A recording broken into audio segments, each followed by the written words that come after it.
The air inside the Blackwood saloon was a suffocating physical weight, thick with the acrid stench of cheap sulfurous cigars, spilled sour mash whiskey, and the heavy damp odor of unwashed wool.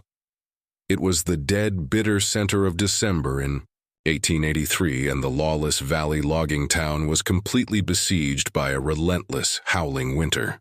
Outside, the blizzard tore at the rough-hewn pine boards of the building, but inside, the heat was an oppressive, suffocating swamp generated by the crush of desperate, dangerous men.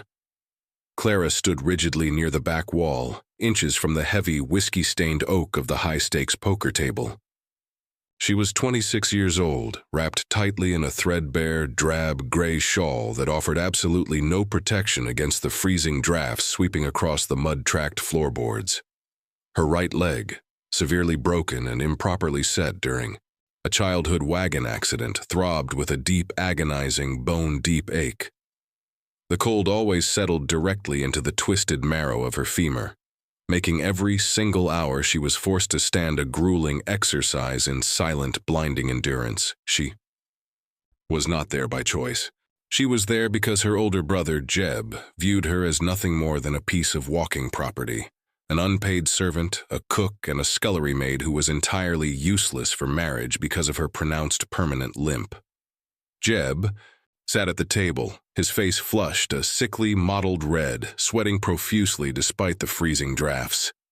He was a man consumed by the rotting sickness of a gambling addiction, and tonight, the cards were violently punishing him. Across the green, felt table, which was rubbed completely bare in the center from years of sliding heavy coins, sat Snake-Eye Miller. Miller was a sleazy, ruthless card sharp with a pockmarked face, wearing a sharp, overly tailored waistcoat that looked entirely out of place in the mud-soaked logging town. His eyes were small, dark, and utterly devoid of anything resembling a human soul. He viewed the men in this town as nothing more than sheep waiting to be sheared, and he viewed human life as nothing more than cheap chips on a felt table.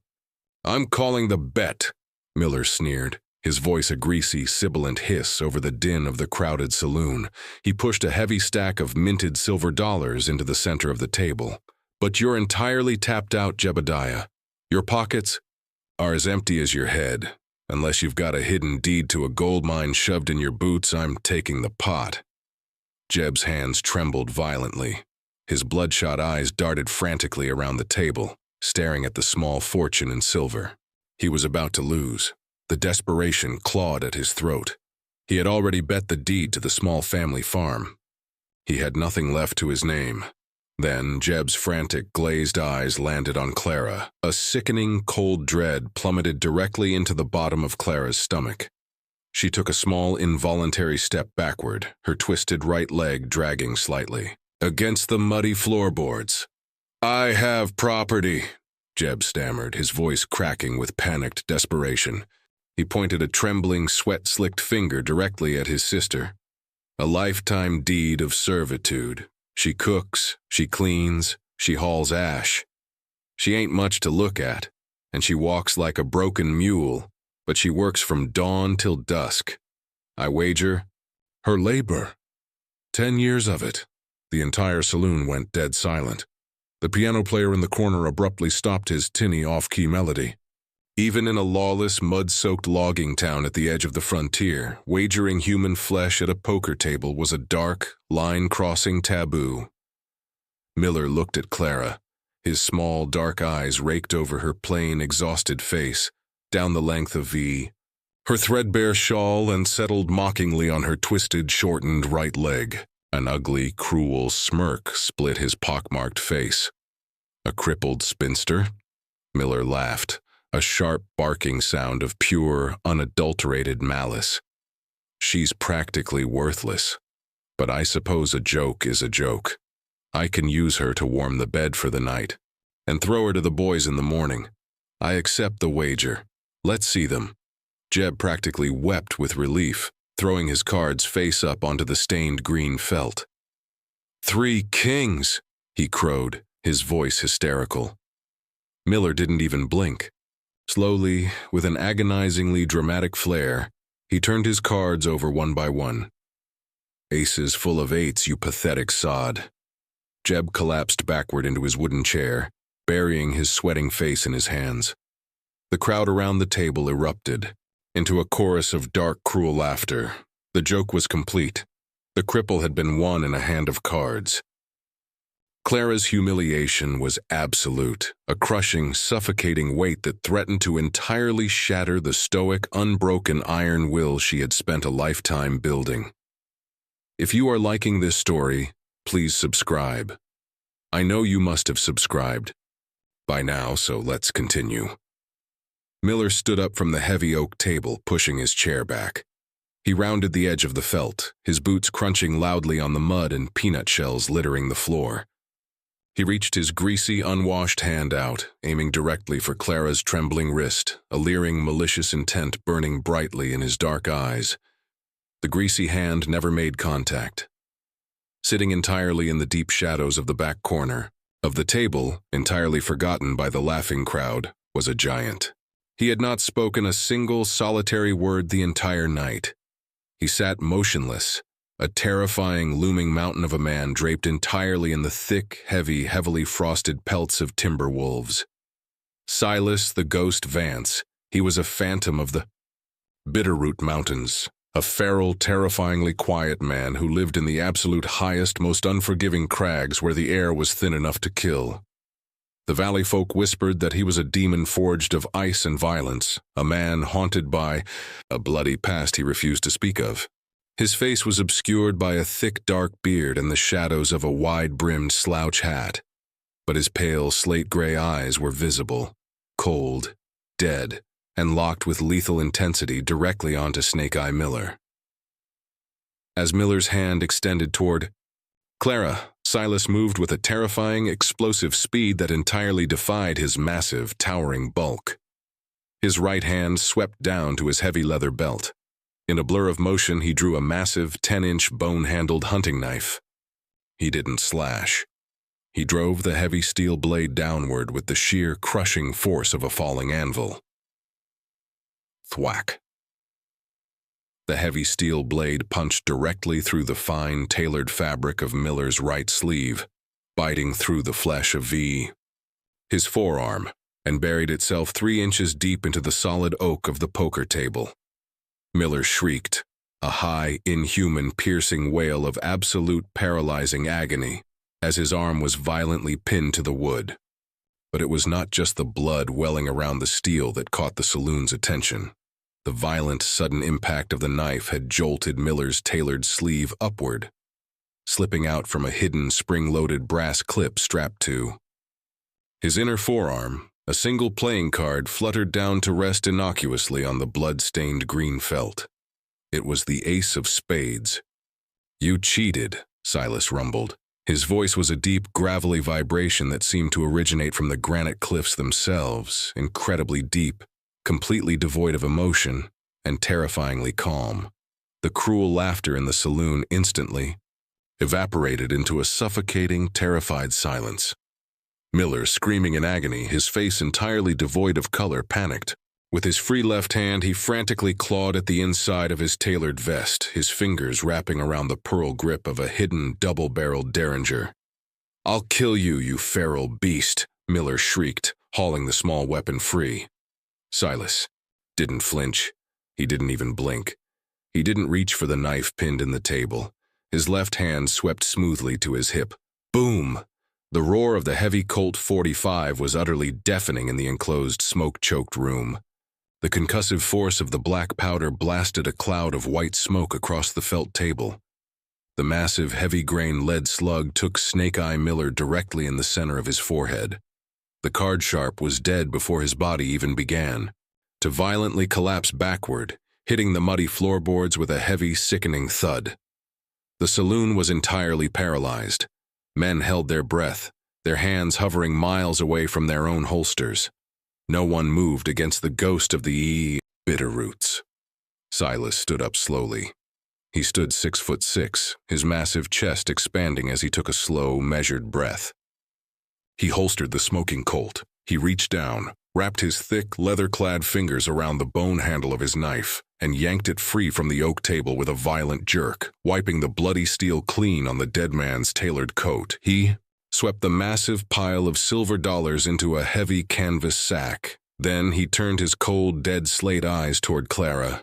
Clara's heart hammered a frantic, terrified rhythm against her ribs. She braced herself against the wall, her twisted leg throbbing, completely terrified of the blood-soaked giant standing before her. Silas didn't ask her permission. He didn't speak a word to her cruel, weeping brother. He stepped forward, his massive, heavily muscled arms sliding effortlessly beneath her back and the crook of her knees.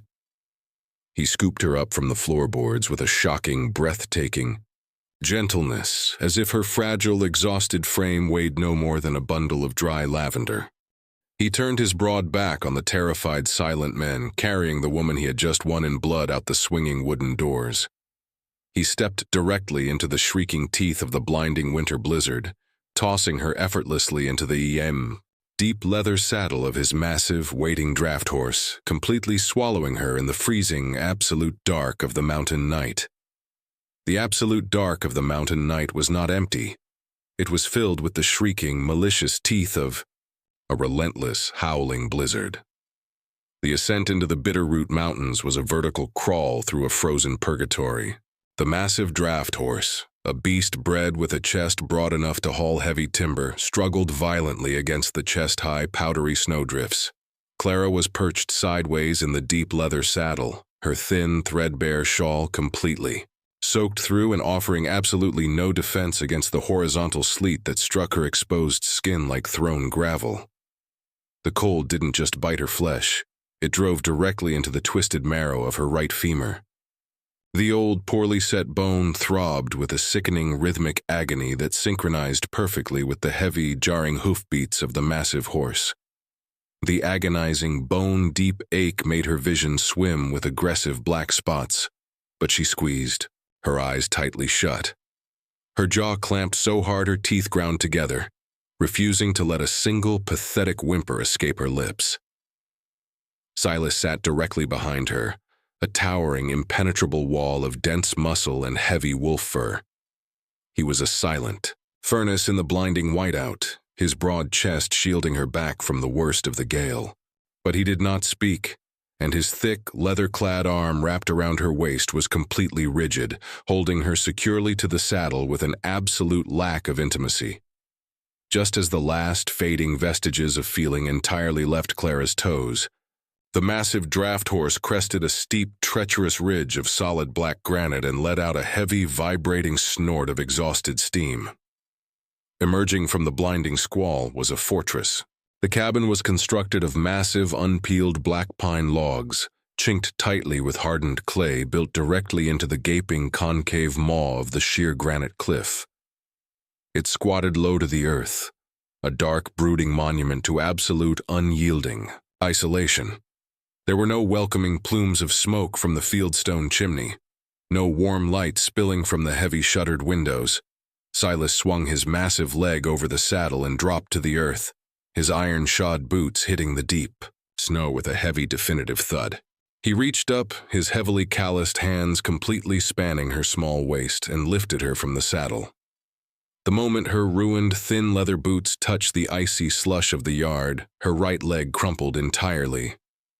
Clara gasped, a sharp intake of freezing air as she began to collapse. Silas caught her instantly. His grip was shocking in its absolute, immovable strength, holding her upright by her upper arms until she could balance her wavering, trembling weight on her good left leg. He looked down at her, his face a shadowed landscape of dark beard and melting frost. But as his pale, slate-gray eyes drifted downward, they stopped abruptly on her twisted, shortened right leg. He deliberately, noticeably averted his gaze, turning his head sharply to focus intensely on the heavy timber of the cabin door instead. To Clara, the meaning was a devastating, crushing blow. He is disgusted, she thought, the familiar, suffocating, shame spiraling in her gut like a swallowed stone. He shot a man to claim a poker pot, and now he looks at his prize and regrets the blood he spilled for a useless cripple. "Inside," Silas commanded, his voice a flat, gravelly scrape against the shrieking wind that offered absolutely no warmth. He released her arms as quickly as if her wet clothes had burned him. He pushed the heavy oak door open. Clara dragged her twisted leg across the threshold, swallowing the thick knot of humiliation in her throat. The cabin smelled intensely of trapped time, deep wood ash, curing leather, and a profound, suffocating loneliness. Silas struck a lucifer match against the doorframe, lighting a kerosene lantern hanging from a ceiling joist. The dim yellow light revealed a single, cavernous room. A heavy stone hearth, choked with cold, gray ash, dominated the far wall. In the corner sat a massive bed frame built from thick birch branches piled 2 feet deep with the incredibly thick, luxurious skins of wolves and buffalo. A heavy wooden table, scarred by axes and skinning knives, sat in the center. Silas walked to the heavy bed, grabbed a single thin wool blanket from beneath the heavy furs, and threw it onto the hard, packed earth floor near the drafty front door. "The bed is yours," he stated, his voice completely devoid of inflection. He still refused to look at her, staring instead at the dirt floor. "I have to bed the horse in the lean-to and secure enough wood to outlast the storm. Drop the heavy iron bar on the door when I leave." He grabbed a heavy felling axe from the log wall. He didn't wait to see if she understood. The heavy oak door slammed shut, the iron latch falling with a terrifying finality, leaving Clara alone in the echoing, isolated silence of the mountain. She stood there for a long time, the cold seeping through the freezing mud on her thin boots. The rejection stung worse than the freezing wind. He had saved her from a room full of monsters, yet he treated her like a diseased stray he had taken in out of begrudging, pitying obligation. He was giving her the bed, taking the dirt floor for himself, but his refusal to look at her was a wall thicker than the granite cliff enclosing them. "I will not be a burden," Clara thought, a sudden fierce spark of absolute iron will igniting in her chest, burning away the lingering chill of the saloon. "Jeb told the entire town I was a useless, broken thing. I will not sit shivering in the dark waiting to be treated like one." She forced herself to move. Every step was an exercise in pure, blinding torture. Her twisted leg throbbed with a dull, radiating agony, but she dragged herself across the swept dirt floor. She found a heavy iron ash shovel and a tin bucket. She knelt before the massive stone hearth.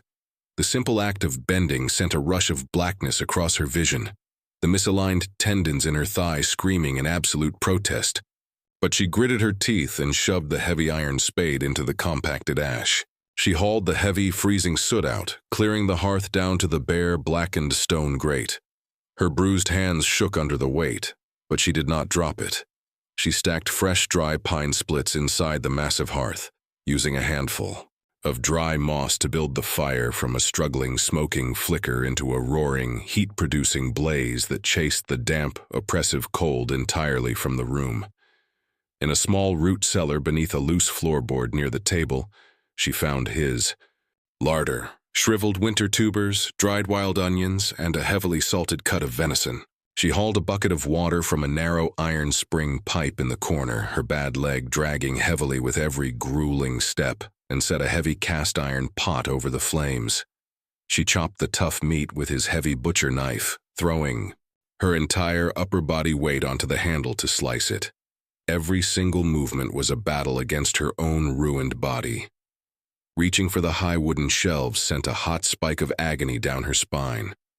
But she stirred the rich, savory stew, the mouth-watering aroma filling the stale, lonely air of the cabin, masking the faint smell of old leather. She found a stack of clean, incredibly oversized flannel shirts in a trunk, peeling off her freezing, wet dress and pulling the soft fabric over her head, the hem falling past her knees. By the time the heavy oak door finally rattled violently, on its iron hinges 2 hours later, Clara's muscles were trembling uncontrollably, her right leg a throbbing mass of hot agony. She stood by the roaring fire, leaning heavily against the stone mantel to keep her weight off her bad leg. Silas burst into the room with a violent gust of blinding white snow. He was a snowman built around a core of solid granite. Ice clung to his dark, wild beard in thick icicles. He kicked the door shut, leaning his massive weight against it to drop the heavy iron bar into place. sealing out the lethal cold. He expected the dark. He expected the freezing, empty silence of a cabin that had not felt the touch of a woman in years.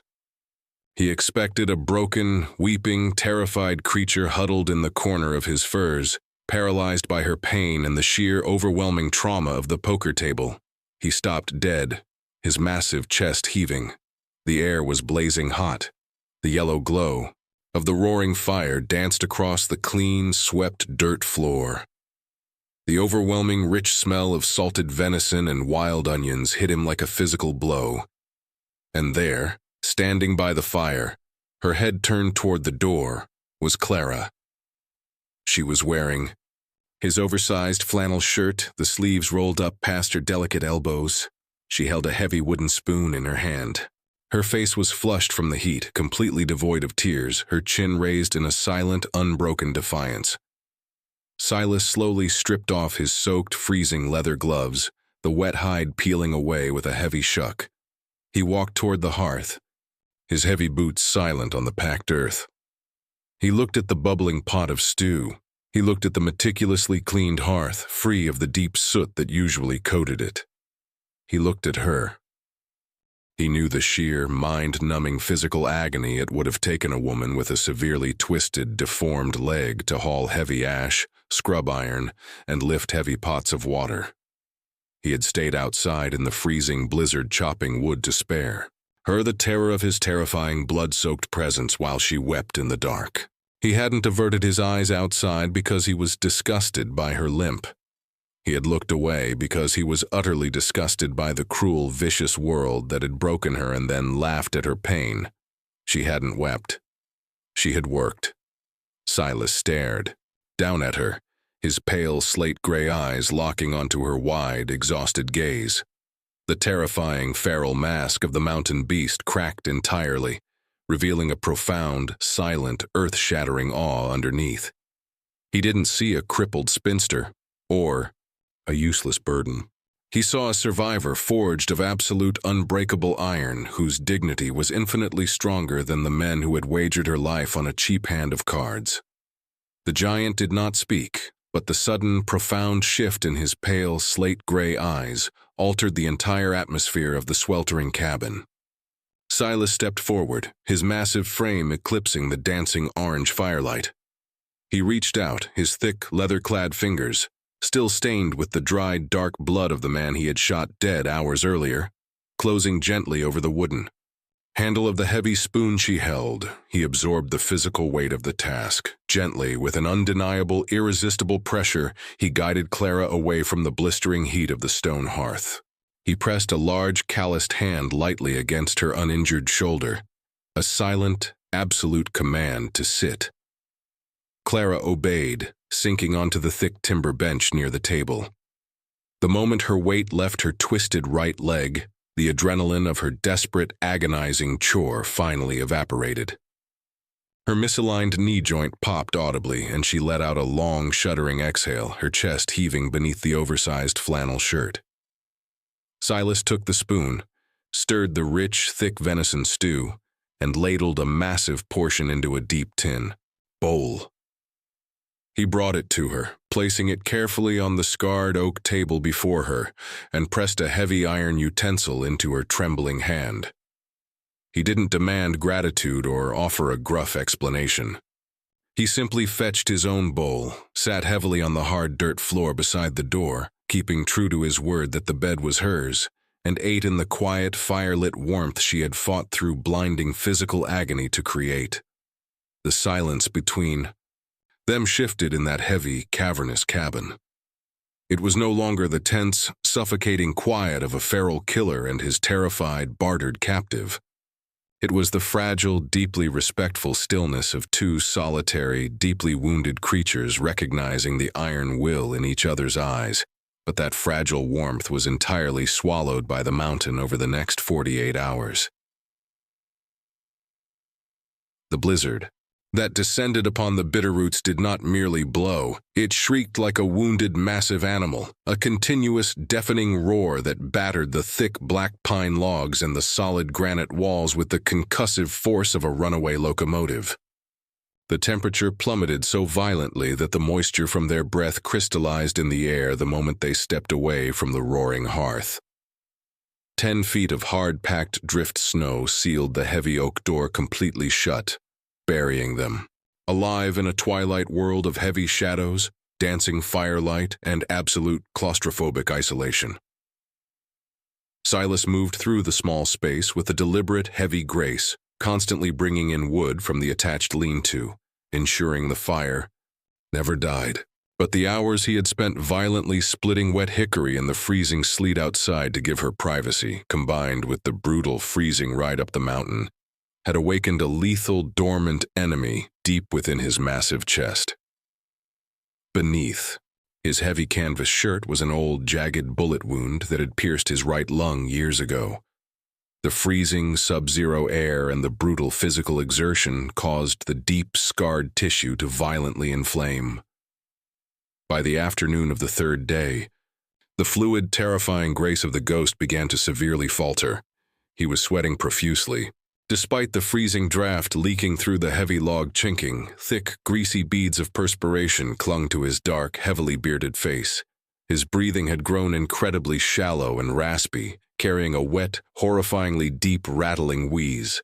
That echoed from the bottom of his massive chest. He reached for a heavy hickory log to throw onto the fire.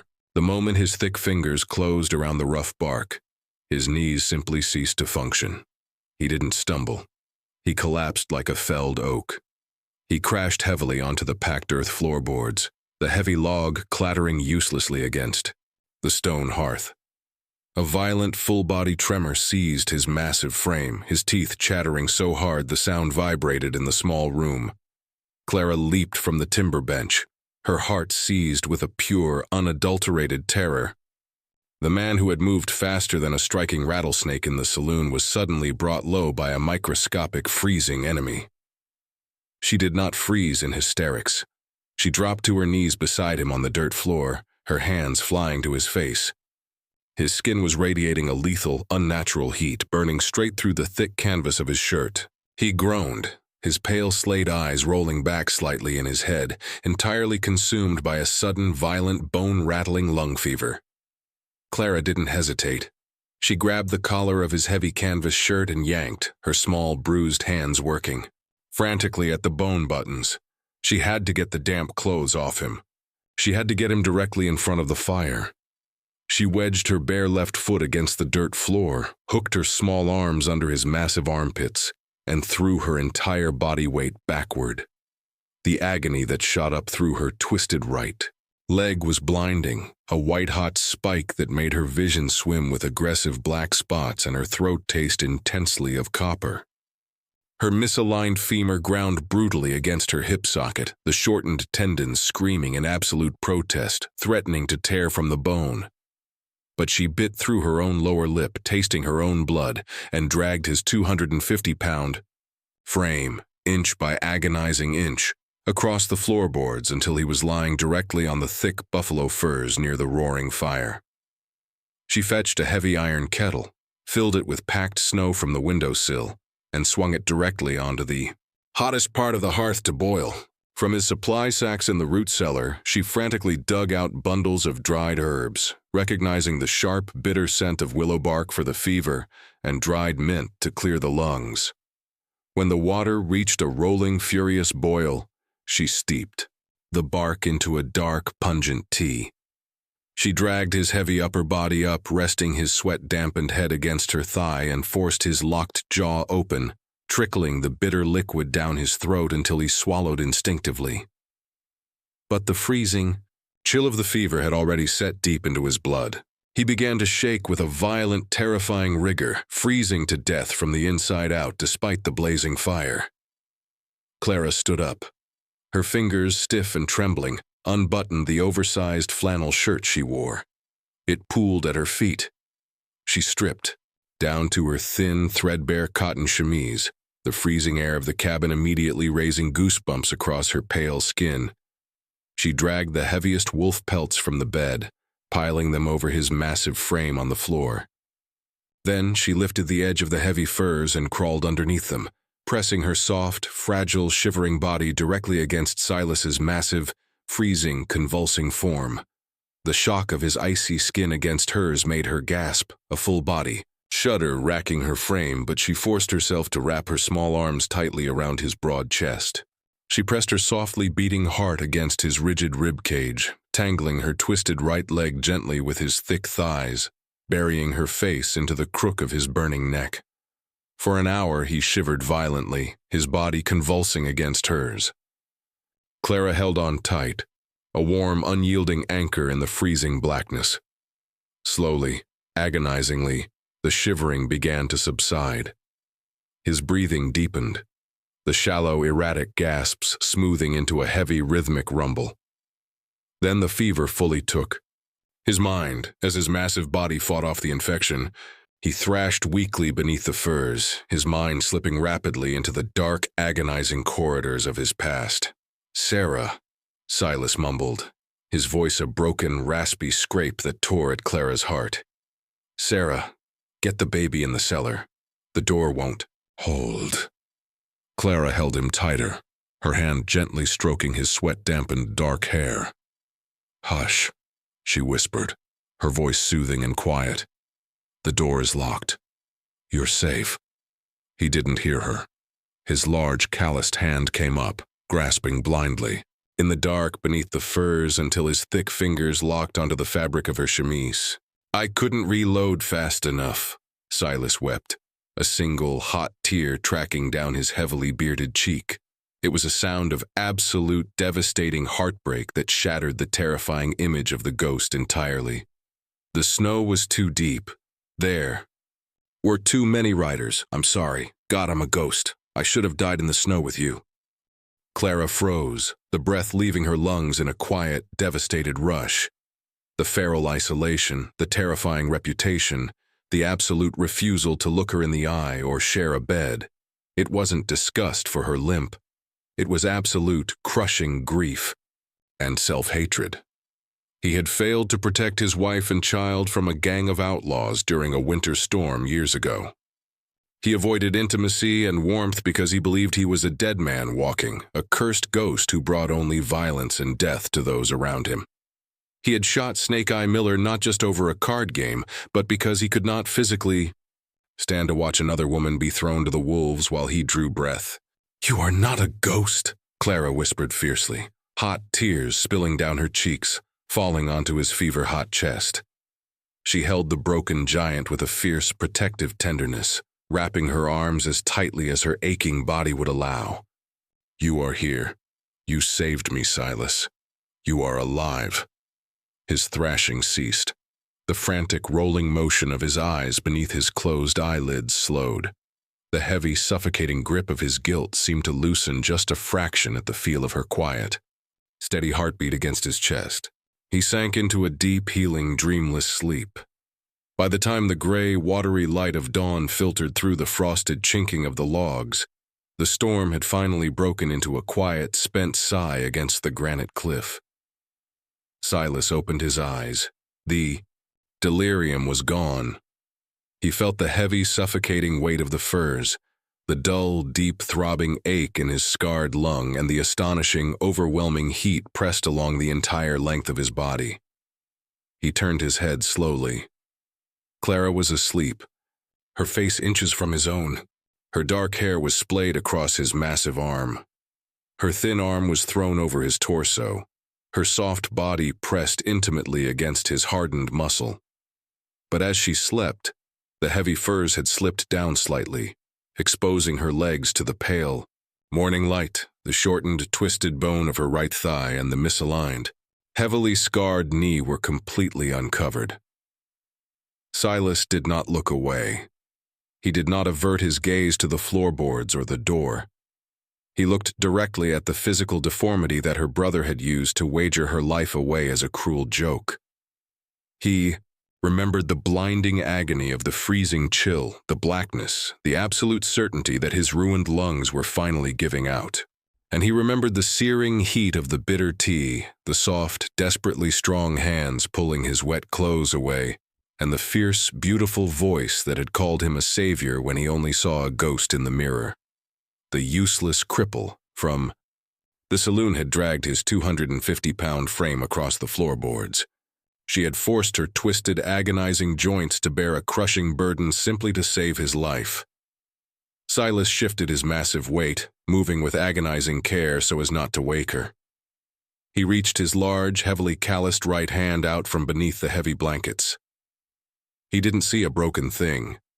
He saw the profound, absolute iron it took to survive the breaking. With a touch lighter than a falling snowflake, his rough, weather-beaten hand hovered over her right leg. Gently, with breathtaking reverence, he rested his wide palm directly over her misaligned, scarred knee. Clara shifted, letting out a small gasp of pain as she woke, her eyes slowly fluttering open. She looked down, immediately realizing how exposed her twisted limb was to his intense gaze. The memory of the saloon's cruel laughter and her brother's mocking words flashed in her mind. Panic washed over her, hot and suffocating. She scrambled backward, trying to pull the heavy wolf robe down over her leg, her cheeks flushing with hot shame, desperate to hide her uselessness from his view.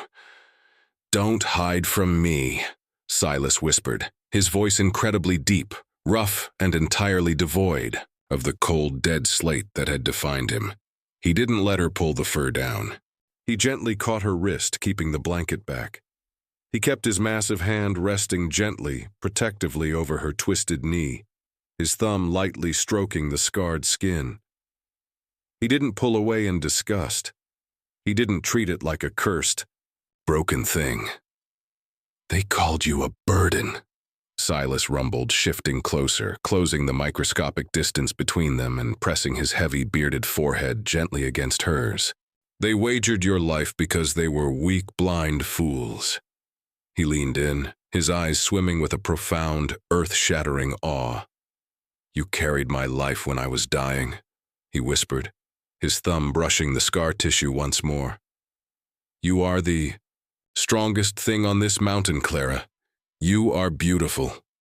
He leaned down and pressed a soft, lingering, impossibly gentle kiss directly onto the scarred, twisted skin of her knee, a kiss of absolute, holy reverence that instantly shattered the cruel joke of her past forever.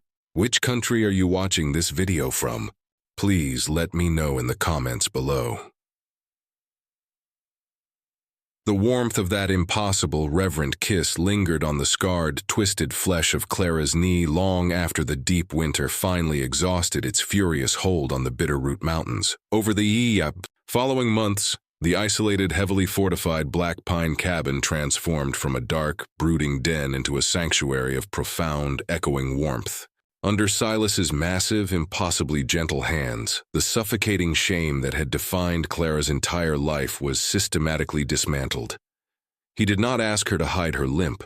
He adjusted the heavy timber chairs to better suit her height, built a sturdy, smooth-sanded hickory walking stick tailored perfectly to her grip, and treated her shortened leg not as a burden, but as a testament to her unbreakable survival. The feral, terrifying giant who had shot a man dead over a card game treated her with a quiet, holy devotion that completely rewrote the cruel reality she had always known.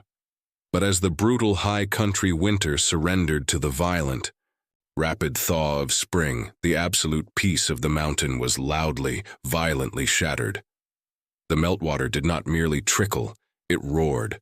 Rushing cataracts of black, icy slush tore through the jagged granite ravines, carrying heavy boulders in their frothing, icy jaws.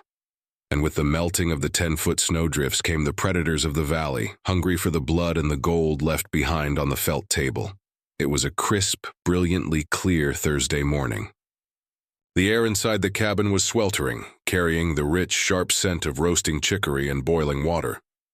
Clara stood at the massive stone hearth, her weight resting comfortably on her good leg, preparing the morning coffee in a heavy, solid cast-iron pot nestled directly in the blazing coals. Silas sat at the heavy oak table, his massive, heavily scarred hands running an oiled cloth over the lever-action mechanism of his heavy Winchester rifle, the rhythmic, metallic snick-clack, a deeply domestic, comforting sound.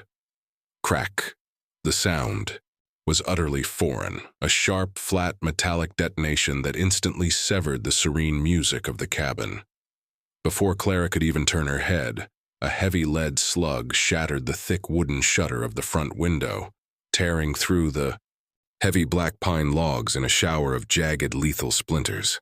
The bullet slammed directly into the stone mantel inches from Clara's head, exploding in a shower of powdered granite and flattening into a twisted disk of hot lead on the hearth. Silas moved before the deafening echo of the gunshot had even faded from the gorge. He dropped the oiled cloth.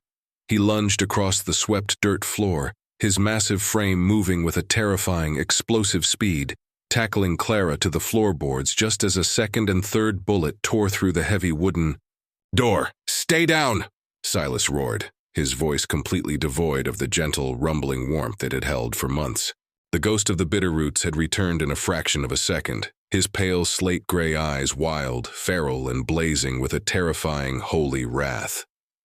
Outside, the slushy, half-frozen mud of the yard was being violently churned by the heavy boots of several men. "Vance!" The voice that floated over the rushing wind made Clara's stomach violently heave, the taste of morning chicory turning to pure acidic bile in her mouth. It was Jeb. It was the voice of the freezing saloon, of the cruel laughter of the brother who had wagered her life as a joke. "Come out, you feral bastard!" Jeb screamed, his voice thick with an ugly, desperate greed amplified by the safety of the tree line. "You shot Snake Eye, Miller. The sheriff is here with a federal bounty for your head, Vance. And I've come for the poker gold and my property. Send the crippled bitch out here or we'll burn you both to ash." Silas rolled off Clara, keeping his massive body low to the dirt floor.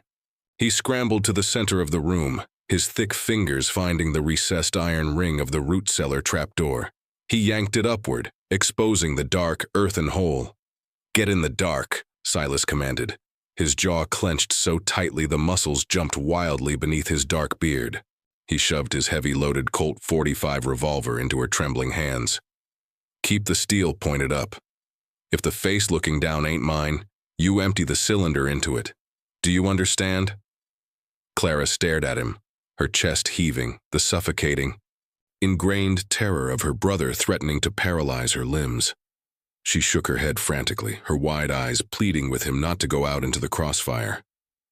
"They brought noise into my home," Silas rumbled, turning his broad back to the door and pulling his massive, heavy-headed iron felling axe from its resting place on the log wall, holding the Winchester in his other hand. "I am going to silence them." He didn't wait for her to descend. He kicked the heavy oak front door entirely open with his iron-shod boot and stepped out onto the porch, a towering, nightmarish silhouette against the bright morning glare. "Fire! Bring the savage down!" the corrupt sheriff yelled in panic. Ragged volley of rifle fire erupted from the jagged tree line. Bullets hammered the thick cabin logs, tearing massive splinters from the wood. Silas didn't retreat inside for cover.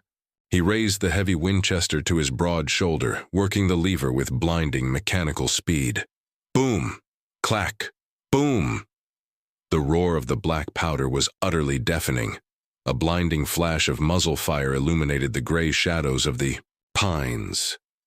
A hired gun, 30 yards away with his rifle raised, took the brunt of the massive, heavy-grain lead slug directly in the center of his chest. The kinetic force punched him backward off his feet, launching him through the air, landing dead in the freezing, muddy slush. Silas dropped the smoking rifle onto the porch. He didn't take the time to reload. He vaulted over the heavy timber, railing, landing in the ankle-deep slush of the yard with a heavy, wet splash, the massive felling axe gripped tightly in his hands. He moved through the mud with a terrifying, unnatural speed. He met the corrupt sheriff before the man could draw his sidearm. Silas swung the heavy felling axe in a brutal, horizontal arc. The flat iron back of the axe head crushed the man's ribs with a sickening crunch, sending him crashing into the mud, screaming in absolute agony. The yard became a chaotic, swirling nightmare of acrid sulfur, copper blood, and raw, visceral violence. Silas was a force of nature, a feral demon unleashing years of suppressed protective rage, systematically breaking the men who had dared to bring violence to his sanctuary. But in his feral, blood-soaked assault, the giant had been drawn down. The steep slope, 50 yards away from the cabin walls. Jeb had not joined the charge in the mud. He was a coward who fought only women and the weak. While Silas decimated the remnants of Miller's gang, Jeb slipped around the jagged granite cliff face, moving toward the back of the cabin where a narrow window had been completely shattered by the crossfire. Inside the cabin, Clara had not gone down into the root cellar. She heard the deafening cracks of gunfire outside, the metallic scent of black powder drifting heavily through the open front door. Then she heard the loud, unmistakable crunch of heavy boots on broken glass. Not outside. Inside. Clara froze. She crouched beside the massive stone hearth, the heavy Colt revolver shaking violently in her hands. A man smelling of stale rye whiskey, stale sweat and cheap tobacco was climbing clumsily through the shattered rear window. Jeb dropped heavily onto the dirt floor, his breathing ragged. His right hand gripped a rusted revolver. His bloodshot eyes darted wildly around the dim space, searching for the heavy canvas sack of silver dollars from the poker table. He turned toward the hearth, and he stopped dead. Standing beside the sweltering, cast-iron stove, leaning slightly on her good leg but standing entirely upright, was Clara. She wasn't the shivering, weeping, fragile creature huddled in the corner of a smoky saloon. She was healthy, fully nourished, and standing with a fierce, immovable posture in the exact center of her home. Well, well, Jeb breathed, profound shock warring with his malicious greed. An ugly, vicious sneer twisted his thin lips. Look at the crippled spinster, playing house for the feral savage. Put the gun down, Clara. You don't have the spine for it. Tell me where the silver is and maybe I'll let you ride on the back of my horse when I sell you to the miners in the next valley. He took a step toward her, raising the rusted revolver, a leering, malicious intent in his eyes. He still saw a joke. He still saw a broken mule. Clara didn't cower. She didn't weep. She looked at the man who had treated her like a beast of burden, who had humiliated her in front of a room full of monsters simply because she had been born with a twisted bone. The suffocating, ingrained terror of her childhood vanished entirely, replaced by a blinding, white-hot inferno of absolute, protective rage for the sanctuary that had saved her. She was not a burden. She was the ghost's wife. Clara didn't raise the heavy Colt revolver. Her finger was not strong enough to pull the stiff, heavy trigger of the massive weapon. Instead, she dropped the gun to the dirt. Her right hand swept down to the glowing coals of the hearth. Resting directly within the absolute hottest, deepest part of the fire was the massive, heavy cast-iron coffee pot. The thick iron handle was wrapped in a thick leather rag, but the vessel itself was blistering, radiating a lethal heat, filled to the brim with violently boiling, scalding black chicory. Jeb lunged forward, the rusted revolver aimed directly at her chest, reaching out to grab her hair. She swung. Clara channeled every single ounce of her fury, her humiliation, and the raw, unadulterated strength she had built hauling ash and chopping tubers on the mountain into the strike. She ignored the agonizing throb in her twisted leg, pivoting on her good foot. She brought the massive, blistering iron pot out from her side in a brutal, desperate, two-handed arc, putting the full, substantial momentum of her turning hips into the blow. Crack! The heavy, solid iron flat of the scalding pot slammed directly into the side of Jeb's jaw. The sound of his mandible shattering into a dozen jagged pieces was sickeningly loud, like a thick, dry branch exploding under the heavy wheel of a timber wagon. The heavy iron lid flew off, and a gallon of violently boiling, pitch-black chicory splashed directly across Jeb's face and chest, searing instantly into his skin. Jeb didn't just scream. He shrieked, a high, inhuman, piercing wail of absolute, paralyzing agony that tore his vocal cords. The rusted revolver flew from his deadened grip, clattering uselessly against the stone hearth. His knees buckled completely. He crashed heavily to the dirt floor, clutching his ruined, completely shattered jaw and blistering skin, weeping and thrashing in the dust.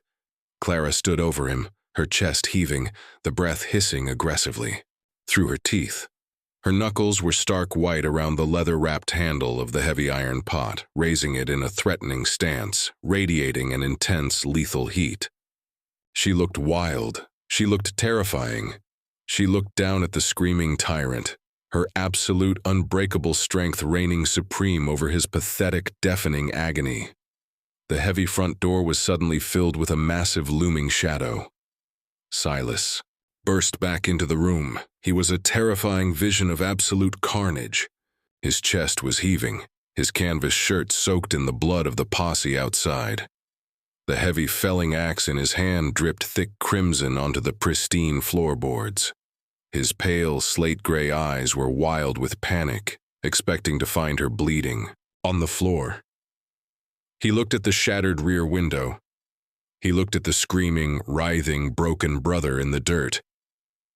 And he looked at Clara. She stood tall, the heavy smoking iron weapon still raised in her hands, her beautiful face flushed with exertion, her eyes blazing with a fierce, untamed fire. She met his shocked gaze, her breathing ragged but entirely steady, an unspoken, silent roar echoing loudly in the sweltering air of the cabin. Silas didn't speak. He stepped forward, grabbed the screaming, broken tyrant by the collar of his heavy coat and dragged him violently out the front door, hurling him off the edge of the porch to tumble down the rocky, slush-covered slope with the rest of his ruined posse. The sickening, wet, tumbling crunch of Jeb's heavy body hitting the jagged, slush-covered granite at the bottom of the ravine echoed faintly over the howling mountain wind, followed immediately by the frantic, panicked scrambling of the surviving hired guns. The men who could still draw breath around shattered ribs and crushed chests were already fleeing blindly down the treacherous, melting switchbacks, abandoning their horses, their weapons, and the brother who had brought them to the slaughter, surrendering him to the absolute, unforgiving mercy of the Bitterroot Mountains. Silas stood on the edge of the heavy wooden porch, a towering, blood-soaked monument against the blinding white glare of the morning snow. The feral, terrifying adrenaline that had fueled his wrath instantly evaporated into the freezing air, leaving a crushing, hollow exhaustion in its wake. The freezing wind bit at his massive chest, exposed through the shredded, blood-soaked ribbons of his canvas shirt, pulling the thick, corded muscles tight. He turned slowly, his heavy iron-shod boots dragging across the slush-covered floorboards as he stepped back over the threshold into the sweltering, smoke-filled heat of the cabin. Clara stood in the absolute center of the swept dirt floor. Her chest was heaving with exertion, her dark hair falling wildly around her shoulders. She opened her trembling hands. The massive, smoking cast-iron coffee pot slipped from her grip, hitting the dirt floor with a loud, dull thud, the remaining drops of violently hot, pitch-black chicory hissing violently as they scorched the damp earth. She didn't hesitate. She didn't shrink away from the gore coating his massive hands or the wild, untamed violence that still radiated in heavy, suffocating waves from his towering frame. She ignored the throbbing ache in her twisted right leg, hurrying to him with a pronounced, uneven gait, her soft, warm hands reaching out to press directly against his heaving, blood-stained chest. Silas let the heavy iron felling axe drop from his grip. It hit the dirt with a dense thud. He allowed her to guide him to the heavy wooden bench beside the scarred oak table, sinking onto the thick timber with a heavy, exhausted groan that rattled deep in his healing lungs. Clara fetched the tin wash basin, filling it from the heavy iron kettle that still steamed on the stone hearth. She grabbed a clean, soft linen rag and a cake of harsh lye soap. She returned to his side, her hands moving with a practiced, desperate urgency. She washed the thick, drying blood and the black, acrid soot of the gunpowder from his skin. Silas hissed as the hot water hit a shallow, weeping bullet graze across. His thick collarbone, his massive hands gripping the edge of the heavy oak table until his thick knuckles turned a stark, bone white. But he didn't pull away. He didn't look at the wound. He looked at her hands. He looked at the delicate, bruised fingers that had just wielded boiling iron to shatter her own brother's jaw. His pale slate eyes darkened with a profound, agonizing guilt. He reached up, his massive, heavily calloused, fingers gently wrapping around her wrists, stopping the movement of the wet rag. "I brought this to your door," Silas whispered, his voice a low, gravelly vibration that barely carried over the crackle of the hearth. He kept his eyes focused entirely on her hands, unable to look at her beautiful, fiercely expressive face. "I pulled you from that mud-tracked saloon and I brought a slaughterhouse directly into your sanctuary." "You kept us alive," Clara breathed, her voice steady and absolute, her uninjured hand resting heavily against the thick muscle of his arm. "You ended the men who tried to take our home." Silas shook his head, the dark, wildly tangled hair falling over his heavily bearded cheek. He stood up, gently moving her hands away. He walked to the back of the cabin, dropping heavily to his knees on the dirt floor beside the massive bed of furs. He reached under the heavy timber frame and pulled out the thick, blood-stained canvas sack he had taken from the green felt of the poker table. He carried it to the table and dropped it. It hit the thick oak with an incredibly dense, metallic clang that rattled the tin plates on the shelves. He untied the thick leather drawstrings.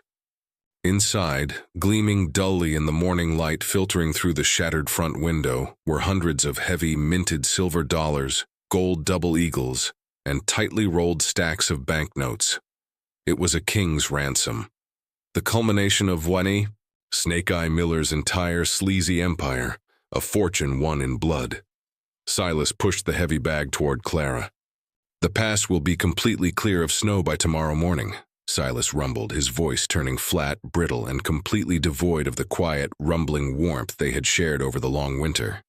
He forced himself to stare blankly at the scarred wood of the table, his broad shoulders shaking violently with the sheer, monumental effort it took to maintain the lie of his indifference.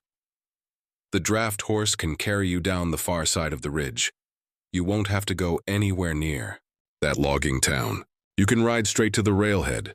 Take the train east, to Chicago or Boston." Clara froze, her breath catching painfully in her throat. Her dark eyes widened in absolute terrified disbelief. "I'm saying you're an incredibly wealthy woman. Now," he growled, the words tearing at his throat like swallowed glass. "There's enough silver in that bag to buy a grand house, to hire servants to cook and clean for you so you never have to stand on that leg and haul heavy ash again. You can wear silk dresses, sleep in soft beds, and hire the finest physicians in the world. You will never be treated as a burden or a joke again. You can be entirely safe." Clara's heart hammered a frantic, terrified rhythm against her ribs. She took a step toward the table, her hands gripping the thick wood, shaking her head in a desperate, frantic denial. "Silas, what are you saying?" "Look around!" Silas roared, the sudden, booming volume making her flinch backward.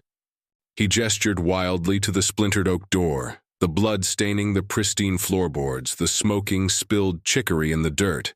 "Does this look safe?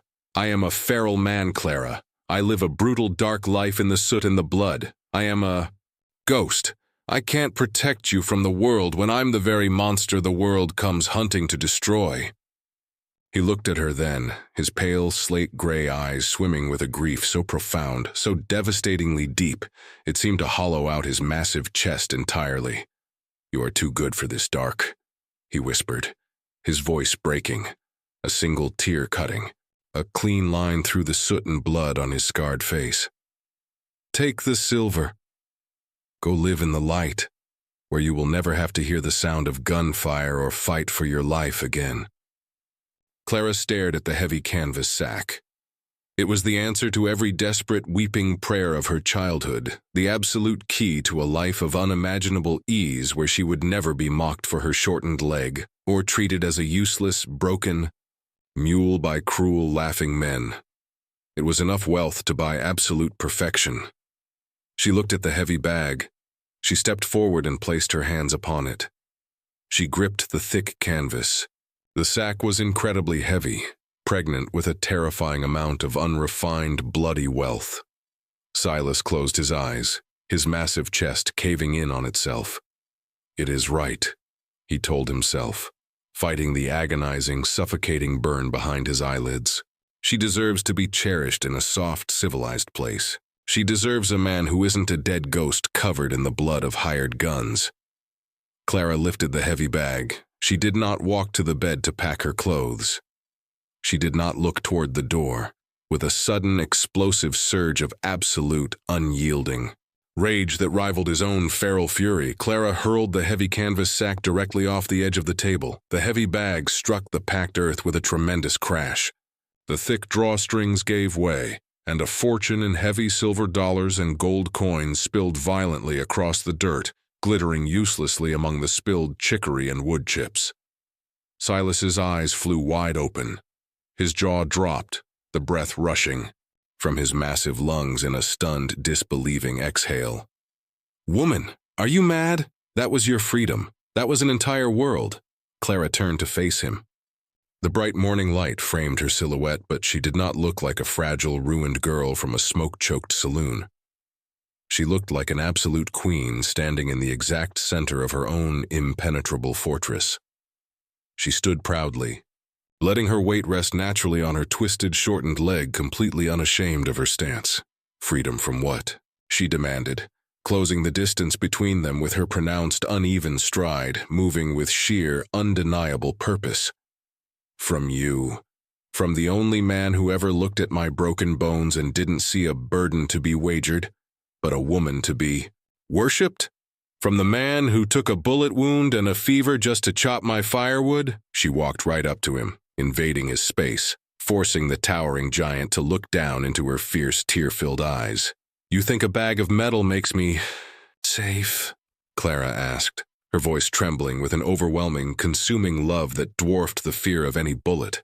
"I lived in the civilized world, Silas, and they threw me on a felt table and laughed at my pain as a joke.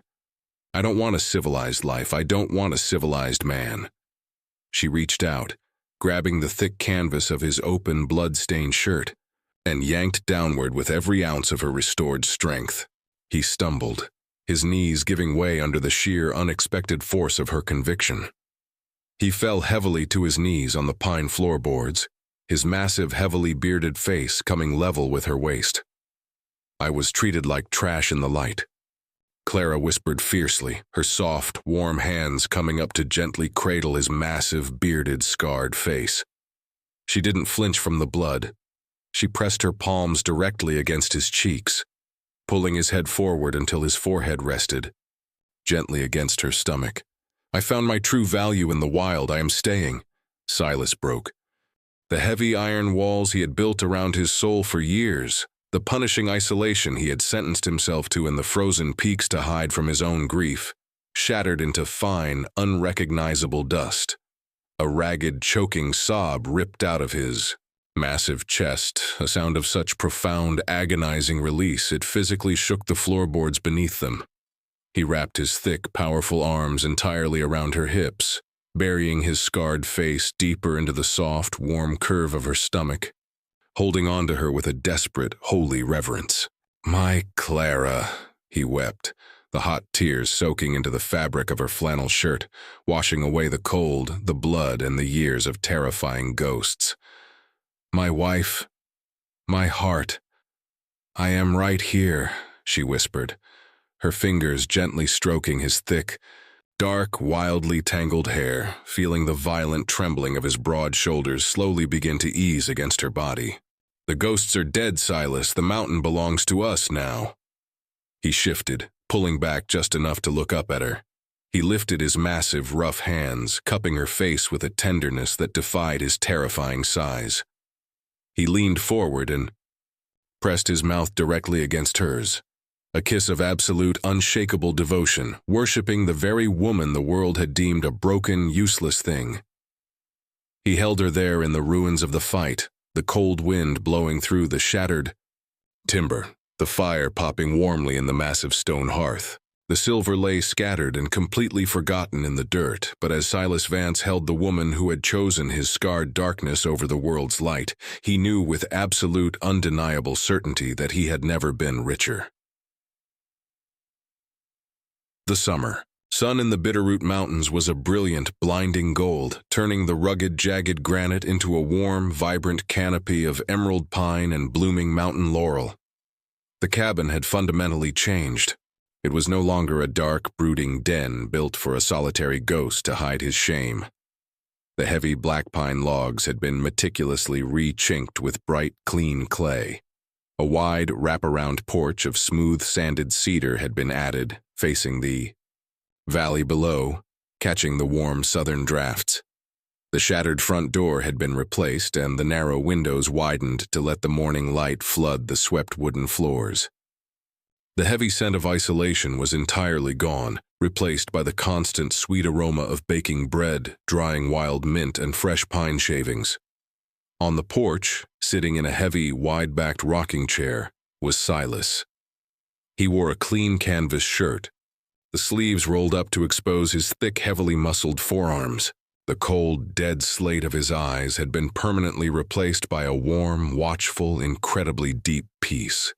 The terrifying, feral tension that had once defined his every movement was completely gone, replaced by the steady, unshakable calm of a man who knew exactly what he was protecting. Resting effortlessly against his massive, broad chest, supported entirely by his large, gentle hands, was a plump, giggling infant boy with a mop of thick, dark hair and bright slate-gray eyes. The heavy oak door creaked open. Clara stepped out onto the porch. She wore a dress of soft, light blue cotton, the collar open and loose. The fragile, exhausted spinster of the smoke-choked saloon was a distant memory. She was radiantly, beautifully healthy, her dark hair pinned loosely up, catching the golden sunlight. She walked toward him, leaning comfortably on a beautifully carved, smooth-sanded hickory walking stick that Silas had crafted perfectly for her height. She didn't try to hide her pronounced limp. She moved with total, unshakable confidence, owning her stride with the grace of an absolute queen.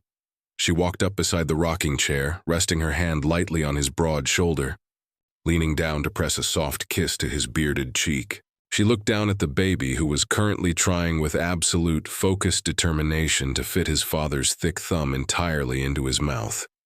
"He's got your stubbornness, Silas," Clara smiled, her fingers gently brushing the baby's dark hair. Silas chuckled, a deep, rich sound that vibrated in the warm air, echoing perfectly off the pines. "He's a Vance. He knows how to hold his ground." Silas turned his head, capturing her lips in a soft, lingering kiss, tasting the morning chicory and the crisp mountain air. He didn't just kiss her. He held her entirely, leaning his head back, against her arm, surrounded by the family he had thought he would never have again. They stayed together on the porch, looking out over the jagged, beautiful wilderness that had once been a prison of grief for both of them. Far below, where the valley opened up, the mud and cruelty of the Blackwood Saloon had long since washed away, utterly forgotten. Up on the ridge, bathed in the light of the afternoon sun, the giant and his queen held everything that mattered. Completely safe, wildly loved, and entirely perfectly free.